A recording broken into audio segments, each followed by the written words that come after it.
Hi friends, welcome to cinema ரசிகன். நம்ம இன்னைக்கு மூவி ரிவ்யூவில் பார்க்க போகிற படம் லேட்டஸ்ட்டாக ரிலீஸாக இருக்க தமிழ் படம். படத்தோட நேம் சைரன். இது ஒரு த்ரில்லர் ட்ராமா மூவி. இந்த படத்தோட ஸ்டோரி அண்ட் ரிவ்யூ பார்க்குறதுக்கு முன்னாடி சினிமா ரசிகன் சேனலுக்கு இப்போ தான் ஃபஸ்ட் டைம் வரீங்கன்னா இந்த வீடியோ ஃபுல்லாக பாருங்கள். அது மட்டும் இல்லாமல் என்னோட பிளேலிஸ்ட்டில் மூவி ரிவ்யூ இல்லாமல் வெரைட்டி ஆஃப் கண்டென்ட்டில் வீடியோஸ் போட்டுட்ருக்கேன். ஓல்ட் இஸ் கோல்ட், ஒரு பார்வை, சஜஸ்டட் மூவிஸ், ஷார்ட் ரிவ்யூஸ், இந்த மாதிரி கண்டென்ட்லாம் வீடியோஸ் போட்டுட்ருக்கேன்.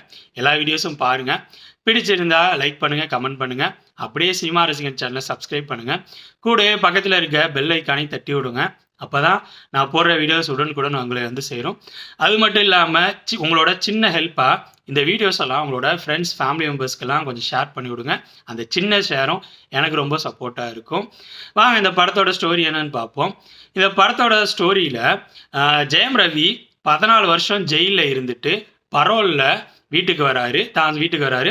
எதுக்கு வராருன்னா, படுத்த படுக்கையாக இருக்க தன்னோட அப்பாவை பார்க்குறதுக்கும், தன்னை சுத்தமாக வெறுக்கிற தன்னோட பொண்ணை எப்படியாவது பார்க்கணும் அப்படிங்கிறதுக்காக வெளியில் வராரு. இன்னொரு பக்கம் சஸ்பென்ஷன்லேருந்து ரீஜாயின் பண்ணுற போலீஸ் ஆஃபீஸரான கீர்த்தி சுரேஷ், அவங்களோட ஸ்டோரி இன்னொரு பக்கம். இந்த மாதிரி இருக்க ஸ்டோரியில் ஜெயம் ரவி பரோலில் வீட்டுக்கு வந்த பிறகு அடுத்தடுத்து சில கொலைகள் நடக்குது.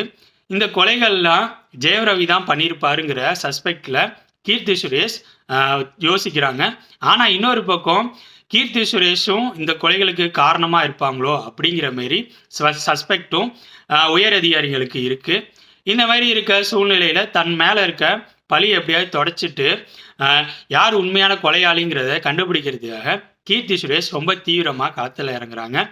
இதுக்கப்புறம் படத்தில் நடக்கிற சம்பவங்கள் என்னென்ன, உண்மையான கொலையாளி யார், இந்த கொலைகள்லாம் நடக்கிறதுக்கு என்ன காரணம், ஜெயம் ரவி தன்னோட பொண்ணை மீட் பண்ணி அவங்களோட வெறுப்பை அன்பாக மாற்றினாரா இல்லையா, இந்த மாதிரி கேள்விகளுக்கெல்லாம் ஆன்சர் சொல்கிற படம் தான் சைரன். ஃபஸ்ட்டு இந்த படத்தோட பாசிட்டிவ்ஸ் பற்றி பார்ப்போம். ஃபஸ்ட்டு பாசிட்டிவ் எனக்கு பட்டது படத்தில் நடித்தவங்களோட பர்ஃபார்மன்ஸ். மெயினாக குறிப்பிட்டு சொல்லணும்னா ஜெயம் ரவி, அவரோட பர்ஃபார்மன்ஸ் தான் இந்த படத்தையே ஃபுல்லாக ஹோல்டு பண்ணுது. படத்தோட ஸ்டார்டிங்லேருந்து எண்டு வரைக்கும் அவரோட பர்ஃபார்மன்ஸ் சூப்பர்னே சொல்லலாம். ஏன்னா படத்தோட ஸ்டார்டிங்லாம் வரப்போ ஒரு ஏஜ்டு கேரக்டரில் வருவார். அதுக்கேற்ற பாடி லாங்குவேஜ் எல்லாமே இருக்கும். தன்னோட பொண்ணோட பாசத்துக்கு ரொம்ப ஏங்குற கேரக்டராக இருப்பார். தன்னோட ஃபேஸ் ரியாக்ஷன்லேயே அதை சூப்பராக பண்ணியிருந்தாருன்னு சொல்லலாம். அது மட்டும் இல்லாமல் போலீஸ்காரங்களாம் பார்த்தா ரொம்ப பவ்யமாக இருக்குது.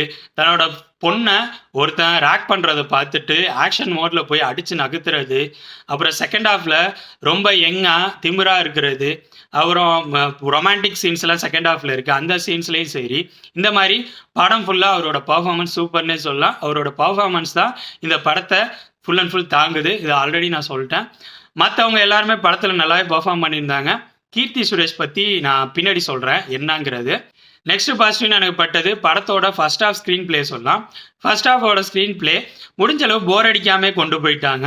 சில மர்டர்ஸ், அதை இன்வெஸ்டிகேஷன் பண்ணுறது அப்படிங்கிற மாதிரி சில விஷயங்களை கொண்டு வராங்க. அப்புறம் சில சென்டிமெண்ட் சீன்ஸ் இருக்குது.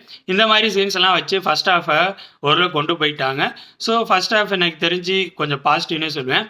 நெக்ஸ்ட் பாசிட்டிவ் எனக்கு பட்டது படத்தோட டெக்னிக்கல் விஷயங்களான பேக்ரவுண்ட் மியூசிக், ஒளிப்பதிவு, எடிட்டிங், இந்த 3 விஷயங்களும் படத்தோட பக்கபலனே சொல்லலாம். பேக்ரவுண்ட் மியூசிக் படத்தோட ஃப்ளோவுக்கு ரொம்ப சப்போர்ட்டாக இருந்துச்சு.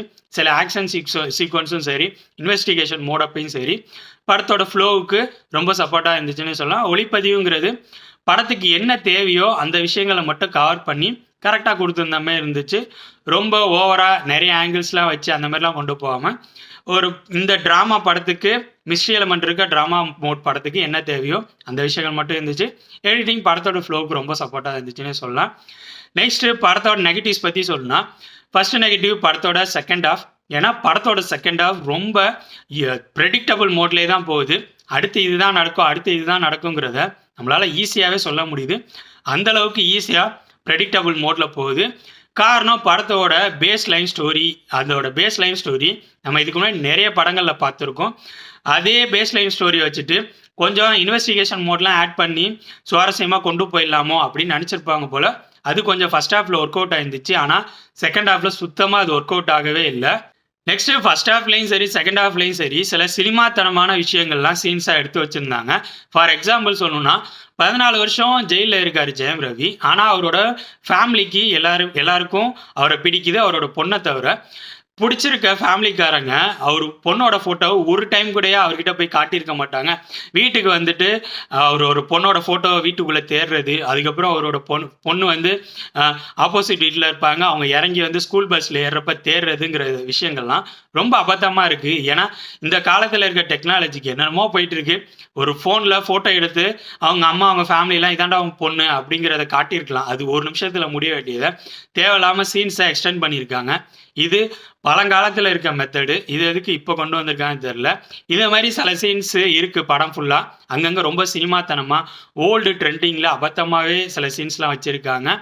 நெக்ஸ்ட் நெகட்டிவ், படத்தில் கீர்த்தி சுரேஷ் கேரக்டர் சொல்லலாம். ஏன்னா கீர்த்தி சுரேஷ் கேரக்டர் ரொம்ப வலுவான கேரக்டர்னே சொல்லலாம். ஹீரோவுக்கு அடுத்து வில்லன்களை விட வலுவான கேரக்டர் கீர்த்தி சுரேஷ் கேரக்டர். அந்த கேரக்டர் ஒரு ரஃப் அண்ட் டஃப்பான போலீஸ் ஆஃபீஸரோட கேரக்டர். அந்த கேரக்டர் கீர்த்தி சுரேஷ் அவங்களால முடிஞ்ச அளவு கொண்டு வந்திருக்காங்க. ஆனால் அதோட அவுட்புட் அந்தளவு எஃபெக்டிவாக இல்லை. ஏன்னா படத்தை ஜெயம் ரவிக்கு அடுத்து ஹோல்டு பண்ண போகிற முக்கியமான கேரக்டர். அந்த கேரக்டர் கொஞ்சம் செயற்கைத்தனமாக இருக்கிற மாதிரி தான் இருந்துச்சு. அவங்க பண்ணுற விஷயங்கள்லாம் ரொம்ப ரஃப் அண்ட் டஃப்பான கேரக்டர் மாதிரி நமக்கு ஃபீலே ஆகவே இல்லை. ஒரு மாதிரி ரொம்ப சுமாராக இருக்க மாதிரி தான் ஃபீல் ஆகுது. அது இந்த படத்தோட இன்னொரு மிகப்பெரிய நெகட்டிவ்னு நான் நினைக்கிறேன். நெக்ஸ்ட் நெகட்டிவ்னு எனக்கு பட்டது படத்தோட சாங்ஸ்லாம் படத்தோட ஃப்ளோவுக்கு ஒரு ஸ்பீட் பிரேக்கர்ஸ் மாதிரி தான் இருந்துச்சு. ரொம்ப ஒரு நல்லா இருக்கிற மாதிரி ஃபீல்லாம் வரல. பாசிட்டிவ் ஒன்று மட்டும் விட்டுட்டேன். அது என்ன, யோகி பாபுவோட காமெடி சீன்ஸ் சில இடங்களில் வந்து நல்லாவே ஒர்க் அவுட் ஆயிருந்துச்சு. அதை பாசிட்டிவ்லேயே நான் சொல்லியிருக்கணும், மிஸ் பண்ணிட்டேன். அதனால தான் இந்த இடத்துல சொல்கிறேன். ஓவராலாக சொல்லணும்னா ஓல்டு ஸ்டோரியோட ஓல்டு ட்ரெண்டில் எடுக்கப்பட்ட லேட்டஸ்ட் கமர்ஷியல் மூவி. உங்களுக்கு ஜெயம் ரவி பிடிக்குன்னா நீங்கள் இந்த படத்தை ட்ரை பண்ணலான்னு நினைக்கிறேன். இருந்தும் இந்த ரிவ்யூ ஃபுல்லாக பார்த்தீங்கன்னா உங்களுக்கே தோணும் இந்த படத்தை பார்க்கலாமா வேணாமான்னு. அதை பேஸ் பண்ணி உங்களோட முடிவை எடுத்துக்கோங்க. என்னை பொறுத்த வரைக்கும் இது ஒரு சுமாரான படம் தான். ஓகே ஃப்ரெண்ட்ஸ், இந்த வீடியோ உங்களுக்கு பிடிச்சிருக்குன்னு நினைக்கிறேன். தேங்க்ஸ் ஃபார் வாட்சிங். இந்த வீடியோ பிடிச்சிருந்தா லைக் பண்ணுங்கள், கமெண்ட் பண்ணுங்கள், ஷேர் பண்ணுங்கள். அப்படியே சினிமா ரசிகன் சேனலை சப்ஸ்கிரைப் பண்ணுங்கள். கூடவே பக்கத்தில் இருக்க பெல் ஐக்கானையும் கிளிக் பண்ணுங்கள். அப்போ தான் நம்ம போடுற வீடியோஸ் உடனுக்குடன் உங்களுக்கு வந்து சேரும். தேங்க்யூ.